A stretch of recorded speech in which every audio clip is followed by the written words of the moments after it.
Hello विद्यार्थियों, आज हम डीएनए की संरचना के बारे में स्टडी करेंगे।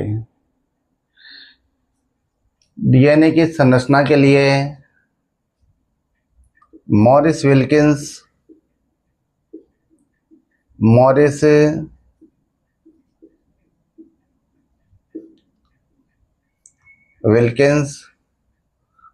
और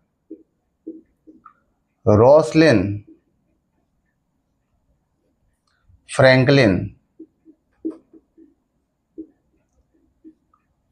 इन वैज्ञानिकों ने डीएनए का एक इमेज लिया था और इमेज लेने के लिए एक्सरे डिफ्रैक्शन या इसे बोल सकते हैं एक्सरे विवर्तन विधि इस्तेमाल में ली थी। और उस डाटा के बेस पर यानी इन वैज्ञानिकों ने जो एक्सरे डिफ्रैक्शन विधि के द्वारा डीएनए की इमेज ली थी, उस इमेज के बेस पर जेम्स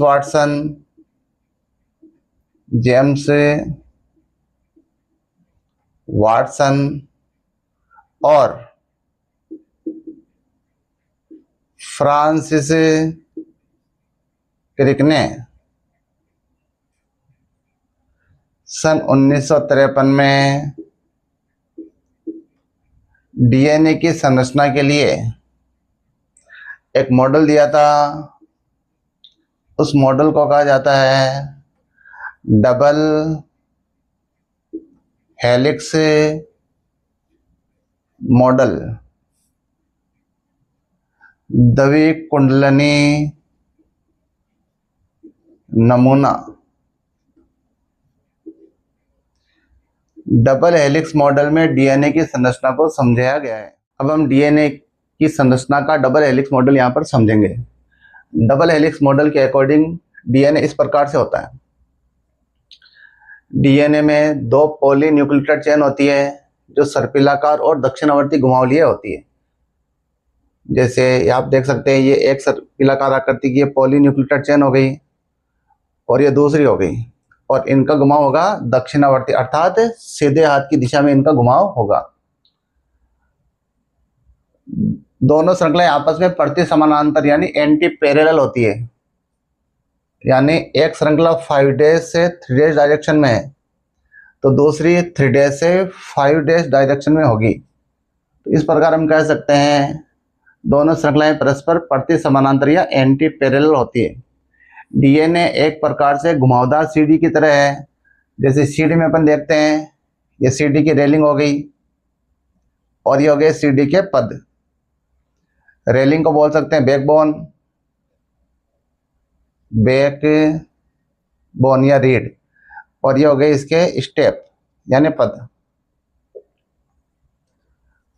अगर डीएनए के इतने से भाग की संरचना देखें तो इस प्रकार से हमें ये दिखाई देगी।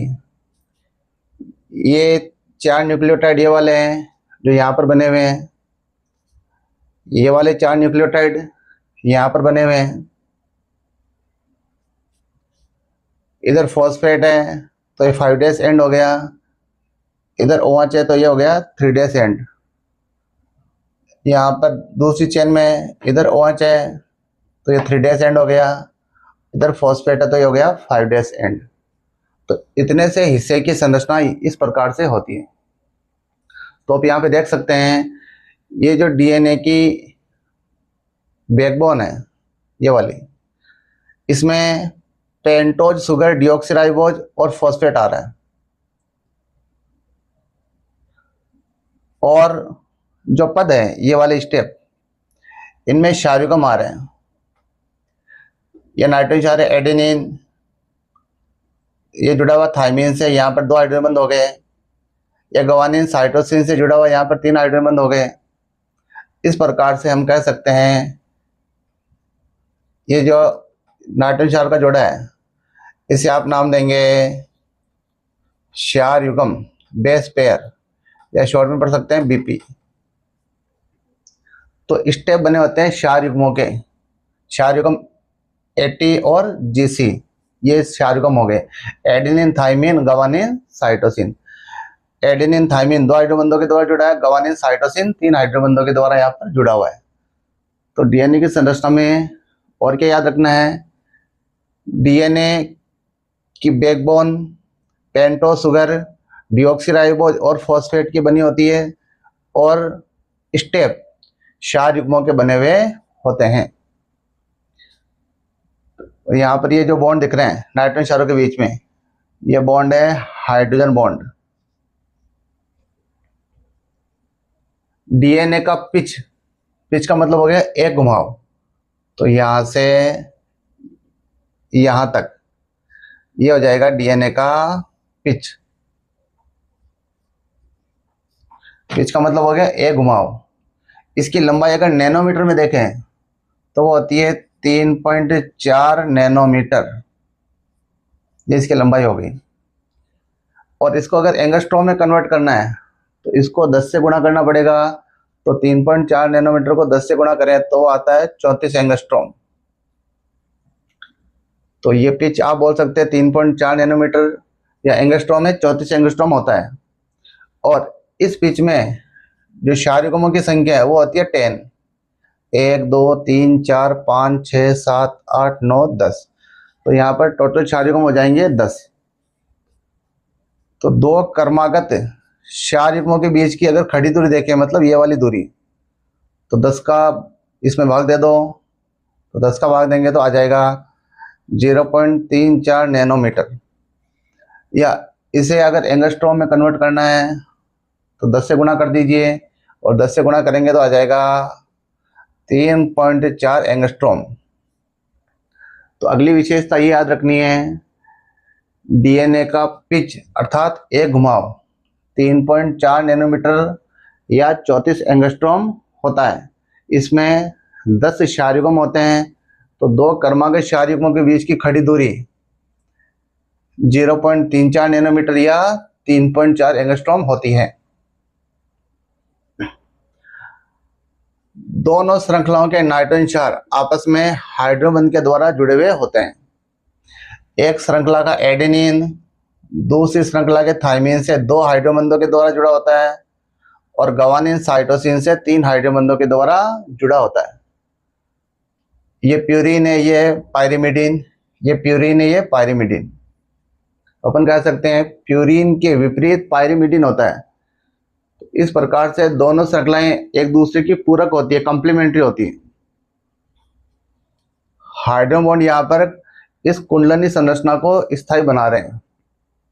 तो डीएनए कुंडलनी फॉर्म में बना हुआ है यहाँ पर, यह हाइड्रोजन बॉन्ड की वजह से है। दोनों श्रृंखलाओं के बीच की दूरी नैनोमीटर में होती है, 2 नैनोमीटर।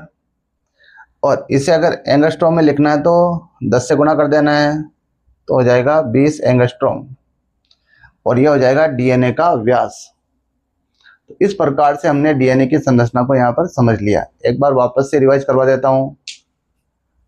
डीएनए 2 पॉलीन्यूक्लियोटाइड श्रृंखलाओं का बना हुआ होता है, जो सर्पिलाकार और दक्षिणावर्ती घुमाव लिए होती है।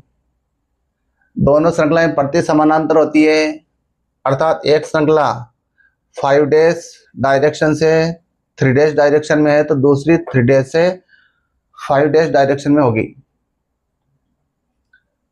और क्या याद रखना है, डीएनए का बैकबोन पेंटोज शुगर डीऑक्सीराइबोज और फॉस्फेट का बना हुआ होता है, और स्टेप क्षार युग्मों के बने हुए होते हैं।